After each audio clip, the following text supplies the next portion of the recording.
আমাদের কি কখনো বুঝ হবে না? আজকে এক জায়গায় নামাজ চলতেছে, এক জায়গায় তার সামনে দিয়ে ঢোল বাজনা করে, কিভাবে ঢোল বাজনা করে তারা আনন্দ উদযাপন করতেছে। হায় রে, কিয়ামতের আলামত, সব কিয়ামতের আলামত।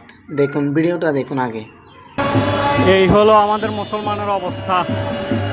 এখানে গান বাজনা করতেছে, ঢোল বাজাচ্ছে, আর এখানে মসজিদে নামাজ পড়তেছে। মানুষ কতটুক নির্বোধ হলে এরকম কাজ করতে পারে। একটা নামাজের টাইম চলতেছে,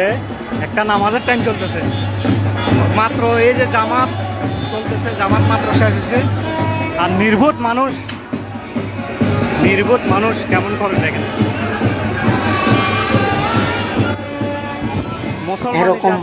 এরকম ভাবে তো হিন্দুরাও করে না। তোরা যেমন ভাবে করতেছস এরকম ভাবে তো হিন্দুরাও করে না। নামাজ চলতেছে একদিকে, কি বলবো, তোরা মসজিদের সামনে দিয়ে ঢোল বাজনা করে আনন্দ উদযাপন করতেছ।